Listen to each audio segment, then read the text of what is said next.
Shalom Adonai.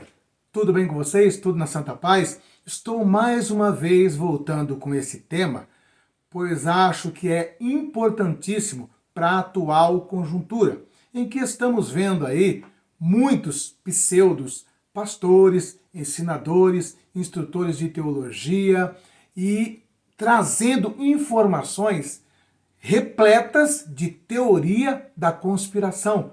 Porque teoria da conspiração chama muita atenção, dá muito clique. E também, quando você fala de teorias conspiratórias, desperta muito interesse, principalmente quando está envolvendo o contexto escatológico. E eu estou dizendo isso por conta de que estamos vivendo os dias em que muitas pessoas já estão jurando de pé junto, declarando de maneira aberta que Donald Trump é o anticristo, que Donald Trump vai implantar, a paz em Jerusalém e logo depois vai mostrar as garras e se apresentar como anticristo. Há muitas teorias também em cima de Elon Musk. E por conta disso, já existem alguns pastores aí, como o Marcelo Cascalho, que está faturando uma grana preta, vendendo seus cursos que nem água, para se livrar, para se proteger, como se fosse um curso de sobrevivência para a grande tribulação. Porque segundo o Marcelo Cascalho, nós já estamos na grande tribulação e somente com o curso dele você vai conseguir passar por esse período aí.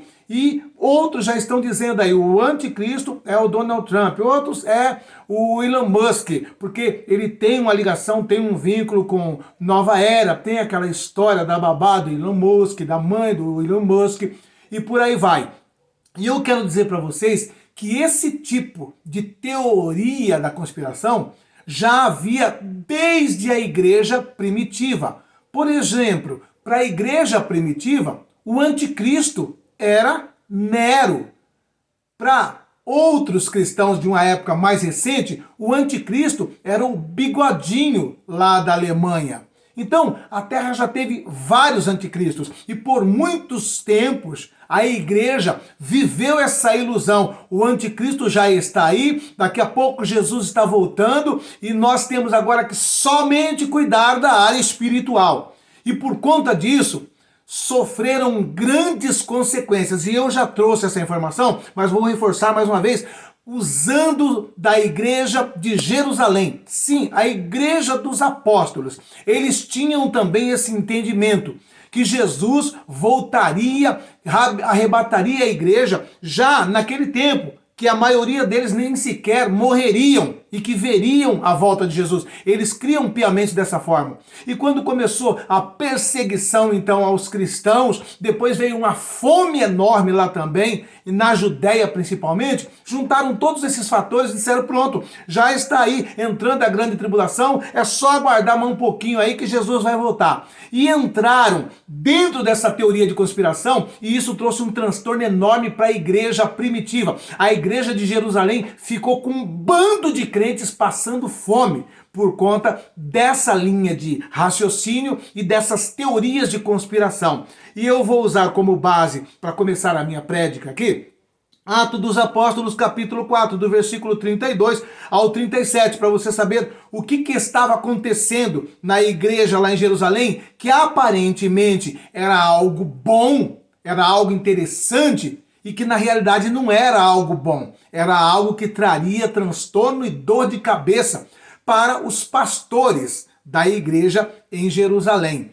Antes de entrar aqui no texto aqui, deixa eu pedir para você, se inscreva no canal, deixa o like, deixa o joinha e em nome de Jesus, nós prosseguimos evangelizando, falando de Jesus, inclusive lá na África. E eu te peço encarecidamente, em nome de Jesus, não abandone as nossas crianças ali na África.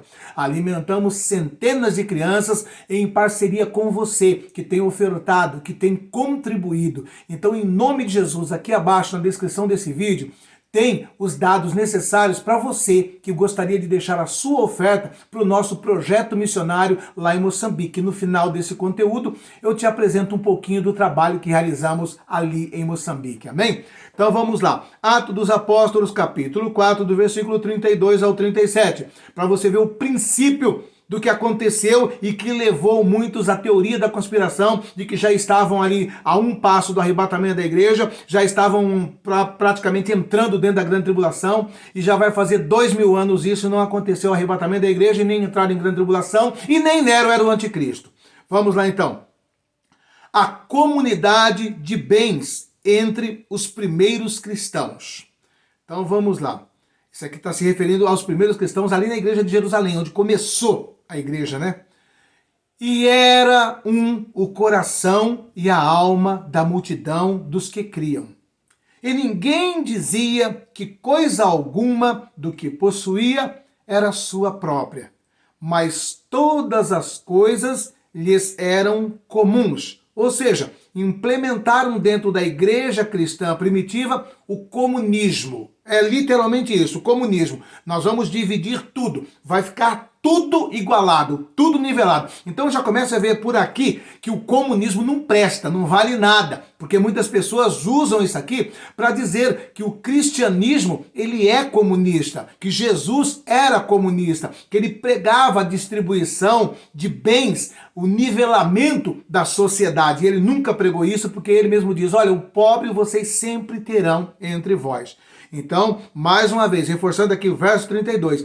E era o coração e a alma da multidão dos que criam. E ninguém dizia que coisa alguma do que possuía era sua própria, mas todas as coisas lhe eram comuns. A minha casa é de todos, o meu carro é de todos, a minha roupa é de todos, a minha comida é de todos, é tudo em comum. Um comunismo houve lá na igreja primitiva. Prosseguindo para o verso 33. E os apóstolos davam com grande poder testemunho da ressurreição do Senhor Jesus.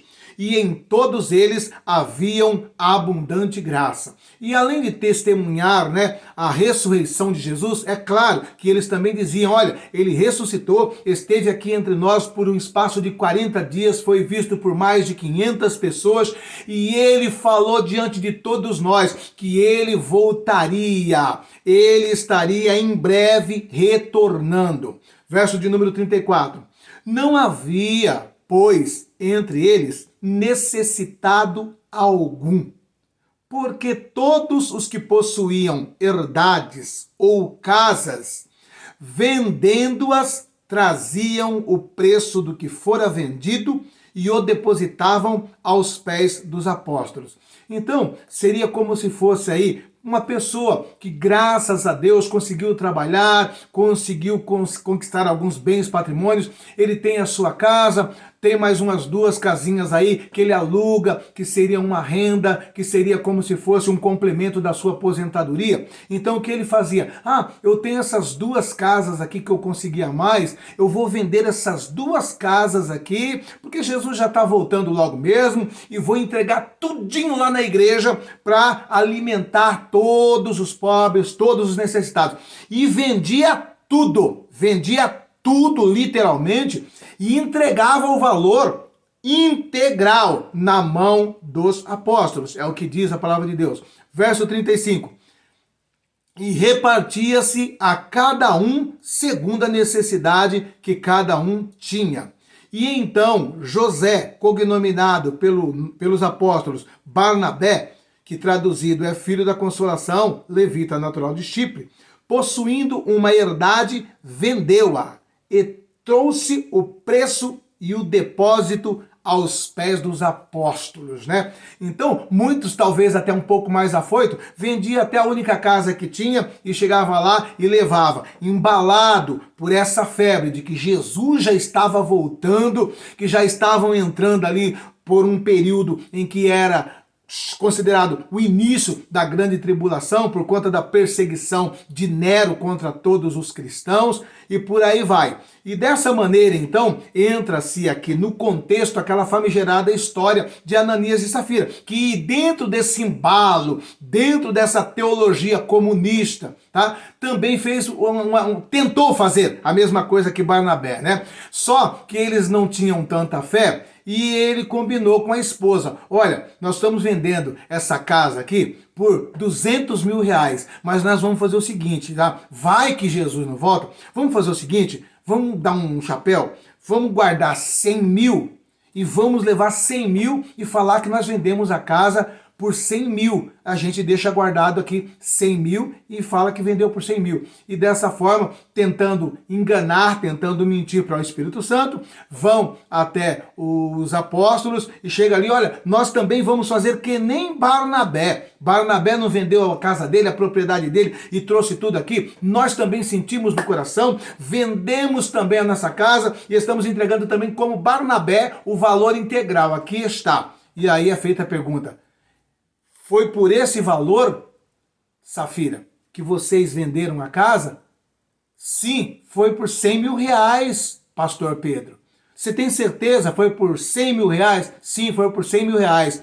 Então, ô Safira, você não está mentindo para mim. Você está mentindo ao Espírito Santo. E no mesmo instante, ela caiu morta ali. Passou-se um espaço de tempo, veio o Ananias, né? Veio Ananias e da mesma forma também, né? Ele acabou mentindo, acabou confirmando aquela mentira que foi feito um engodo entre os dois e da mesma forma pereceu.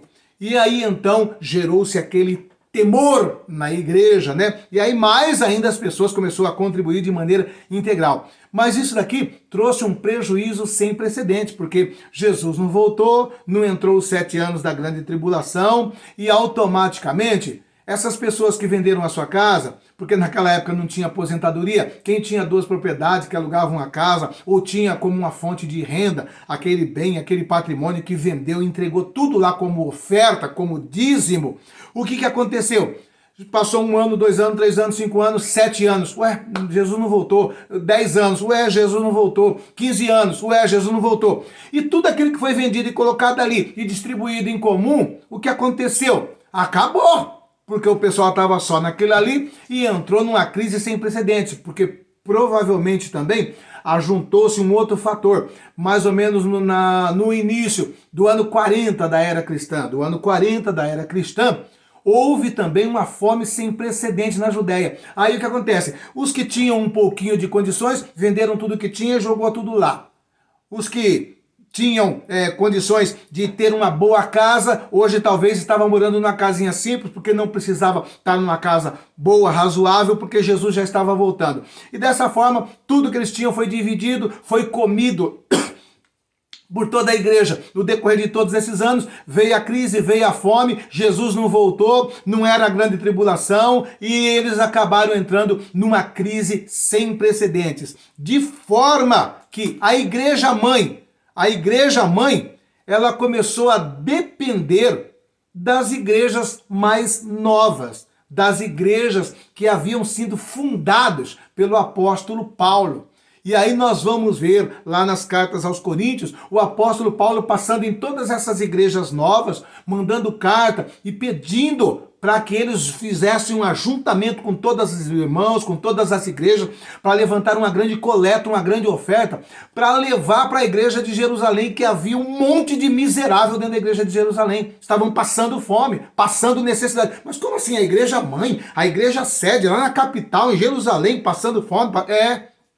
Por conta de tudo isso aí. E nada de vir o anticristo, nada de começar a grande tribulação e nada de Jesus voltar. Então, da mesma forma, tem muitos crentes que por conta da teoria da conspiração, de tantos, o Donald Trump é o anticristo, o Elon Musk é o anticristo, e aquele é o falso profeta, e vai começar, não passa desse ano, não passa do ano que vem. Olha, para mim, tá, no máximo 5 anos Jesus está voltando. Olha, para mim, no máximo 8 anos Jesus está voltando. Então, acontece todas essas discrepâncias, e isso pode trazer problema lá na frente, porque eu já ouvi pessoas dizendo assim, pastor, eu pensava em fazer uma faculdade, mas não vou fazer não. Jesus já está voltando aí já, meu querido. Pode passar 5, 6, 7 anos, que é o período de você fazer uma faculdade, uma pós-graduação, e você não faz nada, e Jesus pode não ter voltado. Temos que ter essa consciência também. Olha, o que eu quero dizer para todos vocês é o seguinte, que nós devemos ter assim, como se fosse duas cidadanias. Nós temos a cidadania terrestre e a cidadania celeste, tá? A minha cidadania celeste vai viver, vai cuidar das coisas espirituais como se Jesus voltasse amanhã, como se Jesus voltasse hoje. Mas a minha cidadania terrestre, ela necessita que eu trabalhe, que eu estude, que eu crie meus filhos, que eu eduque meus filhos, que eu faça por onde. Então, com a sua cidadania celeste, viva como se Jesus voltasse, viva hoje como se Jesus voltasse amanhã. E com a sua cidadania terrestre, viva-se como se você fosse viver mais 40, 50 anos. Você está entendendo?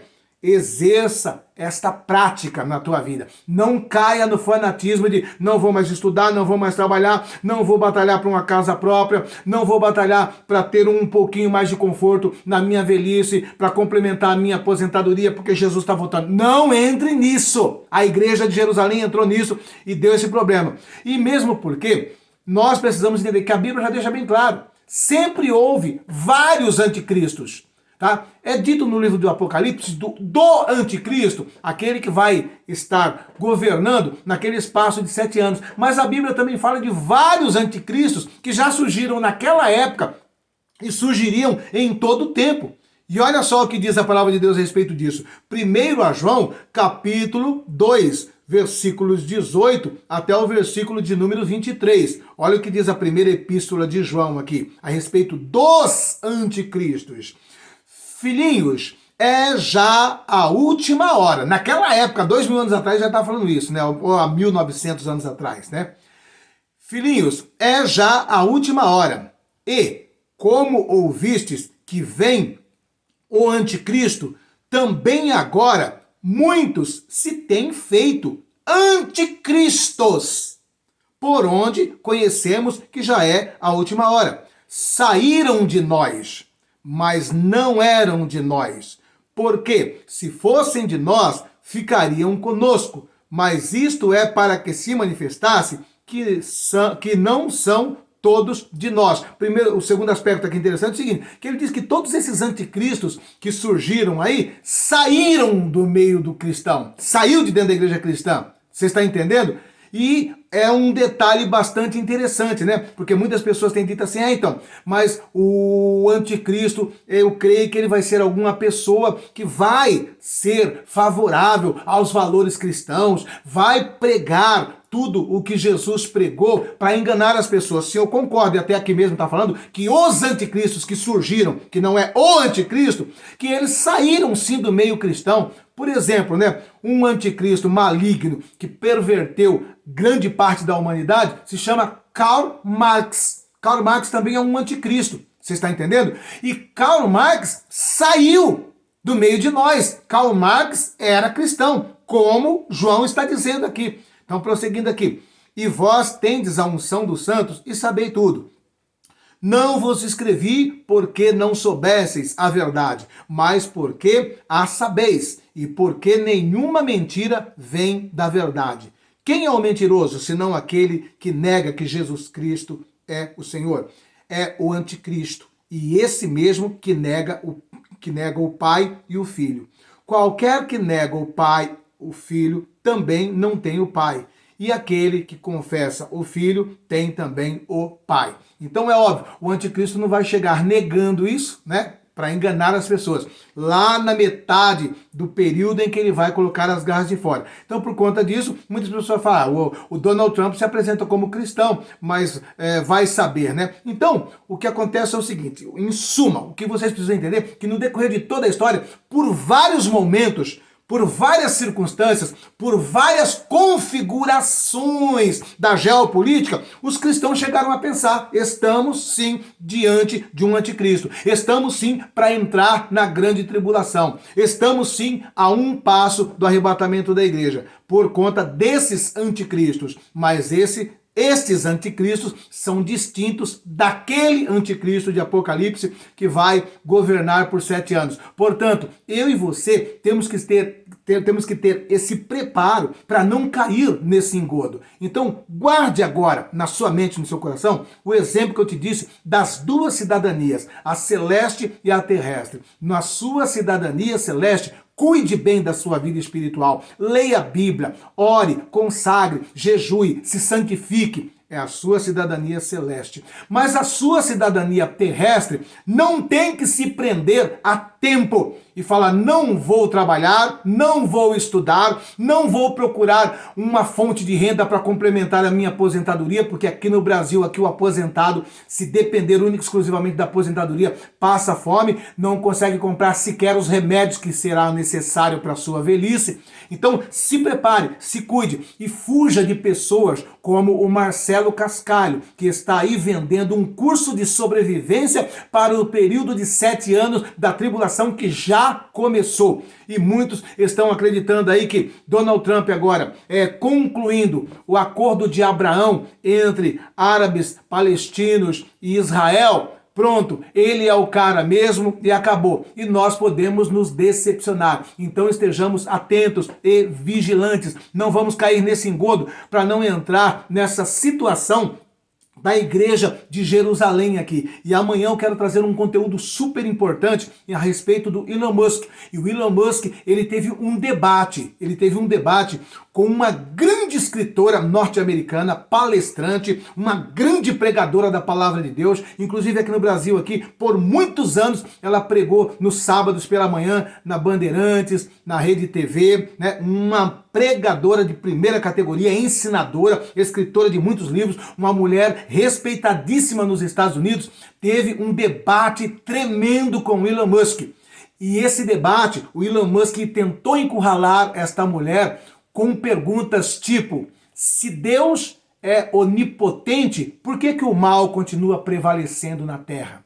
Se Deus é bom, por que ele deixa crianças sofrerem e passarem fome como nós estamos vendo na África? Se Deus é bom, como ele permite crianças serem abusadas, estupradas, né? Se Deus ele é bom, por que ele permite os maus prevalecer e os bons sofrerem injustiça? Ele encurrala perguntas como essas. É um debate que ele teve com ela e eu vou colocar esse debate amanhã na íntegra para vocês, dessa mulher de Deus que encurralou o Elon Musk. Como vocês sabem, o Elon Musk, ele é declaradamente agnóstico, tá? E ele fez todos esses questionamentos para tentar ver ela encurralada e sem uma base razoável para trazer uma resposta para ele. E ela respondeu a todos os questionamentos. E olha, pelo que vimos ali, Elon Musk saiu balançado desse debate, sabe? E olha, sabe quem que Deus usou para falar com Elon Musk nesse debate? Essa mulher? Justamente uma mulher que ela foi estuprada pelo pai desde a sua infância até os 18 anos. E a mãe sabia e não fazia nada. Essa grande mulher passou por isso. E hoje ela está sendo usada por Deus para fazer esse debate com Elon Musk e responder todas as perguntas do Elon Musk. Um agnóstico declarado. Agnóstico é diferente de ateu, tá? Depois amanhã eu explico para vocês a diferença aí entre o ateu e o agnóstico, mas ele é um agnóstico declarado. É bem verdade que no mês passado retrasado, ele se declarou um cristão cultural, o Elon Musk. Ele disse assim que ele gosta muito dos ensinamentos de Jesus, né? E que ele lê os ensinamentos de Jesus. E agora ele teve esse debate com esta grande mulher de Deus. E ele saiu dali balançado, porque ela respondeu a todos esses questionamentos e outros que vocês vão ver amanhã. E ele saiu dali bem balançado. Então, às vezes a pessoa está pensando, fazendo um monte de cálculo aí, e pode acontecer como todos os outros anticristos que já passou nesses 2000 anos e chegaram-se à conclusão que não eram nem anticristo, nem falso profeta, e que nem chegou também a tribulação, grande tribulação, e nem o arrebatamento da igreja. Mas lembremos, precisamos de tudo isso aí para sermos prudentes, porque a Bíblia diz assim: sede simples como as pombas, mas prudente como as serpentes. E é óbvio que vão surgir muitos teóricos da conspiração, como Marcelo Cascalho, que vai tentar fazer dessa teoria algo para lhe vender um curso, para arrancar dinheiro seu e fazer fortuna, como eu creio que o Marcelo Cascalho está fazendo lá, tá bom? Então vamos continuar vivendo a nossa vida, trabalhando, cuidando muito bem da vida espiritual, com toda a prioridade, mas também fazendo todos os nossos deveres de cidadãos terrestres. Amém? E falando em fazer os nossos deveres de cidadão terrestre, está aí também o nosso dever como cidadão terrestre e de igreja na terra, evangelizar, ide por todo mundo, pregai o evangelho a toda criatura. E vocês sabem que nós realizamos isto, tá? Ali em Moçambique. E conforme também o Elon Musk perguntou lá para ela, se Deus ele é tão bom, por que ele deixa crianças passando fome, sendo estupradas, né? Mas nós somos a mão de Deus também, enquanto isso aqui na terra, para também acolher essas crianças que passam fome, que padecem necessidade, que sofrem de abuso. Eu e você, como igreja, temos esse papel também fundamental, não é verdade? Se estão passando necessidade, eu e você, como igreja, vamos fazer a nossa parte. Olha aí, quando estamos socorrendo alguém que está passando fome, alguém que está vivendo uma vida assim, abaixo de um padrão humano, de uma maneira sub-humana, cabe a mim e a você, como cristão, mudar a história dessa pessoa. Eu e você seremos a mão de Jesus na vida dessas pessoas. E eu louvo a Deus pela vida de todos vocês que têm sido a mão de Jesus na vida das nossas crianças ali em Moçambique e até mesmo de famílias que estavam vivendo uma vida vulnerável, uma vida miserável e hoje, graças à sua ajuda, estão vivendo uma vida razoável. Aqui abaixo na descrição desse vídeo tem os dados necessários para você ajudar esses projetos que nós temos ali em Moçambique, que é de alimentar as crianças e até mesmo construir casinhas simples para pessoas que vivem em cabanas de palha. Olha a situação que eles vivem ali em Moçambique. Queridos irmãos, estou aqui hoje sábado e encontrei o Pai Armando que estava fazendo uma visita e veja que o arroz que ele com essas flaguetes, tão lindo, gente. Com o macarrão. E aqui nós temos o rato. Ele também conseguiu aqui caçar seus ratos e ele mesmo está preparando aqui. Aqui são os ratos antes da preparação e depois da preparação fica desse jeito. Depois ele estará lavando, tirando aí as tripas e vai colocando na panela para servir o acompanhante do seu arroz aqui. Enquanto muitos reclamam, meus irmãos, aqui está o Pai Armando com a sua refeição de hoje que será os ratos. Então aprenda a agradecer a Deus por aquilo que você já tem na mesa, porque existem pessoas que com o mínimo que têm conseguem louvar ao Senhor. Deus abençoe e um ótimo sábado a todos vocês, em nome de Jesus. Amém? Então é isso que nós estamos fazendo, né? No lugar de ficar falando assim, se Deus existe, por que ele deixa as pessoas padecerem necessidade? Né? Então eu e você, como a mão de Deus na terra, nós vamos agindo na vida dessas famílias, na vida dessas crianças. Eu e você fomos chamados para isso e vamos exercer a nossa função, né? Vamos estar ali pregando o evangelho e também fazendo o nosso trabalho social. Então, graças a Deus e a sua colaboração, essas crianças, essas famílias, o próprio Senhor que você viu aí, já não come mais rato, né? Mas come uma comida digna. Arroz e feijão e quando dá, um pouquinho de carne moída ou um pedacinho de frango. Porque tem vezes que é somente o arroz e o feijão mesmo, né? Olha aí. Moçambique. E graças a Deus, mais uma vez conseguimos aqui comprar alimentação. Quero aqui louvar a Deus pela vida do pastor Josué Gonçalves, que tem aqui nos ajudado bastante para o crescimento, né, desta grande obra em Moçambique. Um forte abraço a todos os irmãos do Brasil.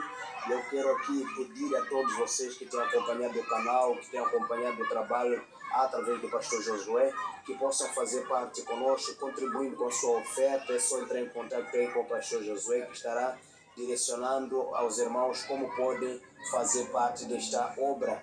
Então, este mês de dezembro, começamos aqui já com mais uma refeição e as crianças estão aqui se alimentando muito felizes E, amados irmãos, as vossas ajudas têm feito muita diferença aqui em Moçambique. Um forte abraço em nome de Jesus.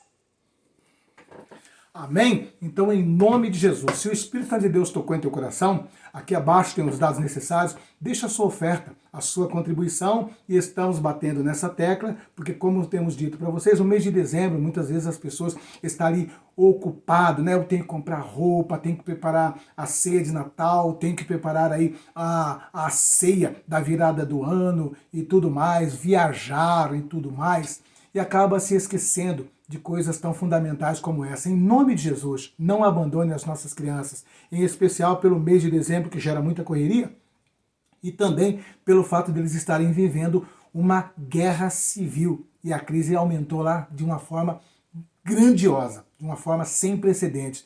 Por isso nós contamos com a sua colaboração, com a sua oferta, com a sua ajuda. Amém? Se Deus tocou no teu coração, faça a tua contribuição. E eu profetizo a palavra de Deus na vida de todos vocês que estarão contribuindo. Que Deus te restitua em outra medida, sacudida, transbordante e recalcada. Que Deus abra as comportas do céu sobre a tua vida financeira, econômica e profissional. Que multiplique o teu celeiro e que transborde os seus lagares. Em nome de Jesus, tudo promessas de Deus na palavra, para aqueles que são fiéis no gesto voluntário de contribuir com o menos favorecido, com nossas crianças ali em Moçambique. Eu tenho certeza que Deus há de te restituir, não porque fazemos isso por troca, como se fosse uma barganha, mas é porque está registrado na palavra dele, que ele não deixa de restituir os que fazem isso de maneira voluntária e com alegria no coração. Receba todas essas bênçãos sobre a sua vida em nome de Jesus. Compartilhe essa informação com o maior número de pessoas para que se evite que aconteça com a igreja do século XXI o que aconteceu com a igreja do século I lá em Jerusalém. Para que não aconteça com os cristãos do século XXI o que aconteceu com os cristãos do século I lá em Jerusalém, que passaram a depender da igreja que era filial de Jerusalém, igrejas que eram filiais de Jerusalém. Amém? Um beijo no teu coração, fiquem com Cristo, uma semana abençoada para todos vocês.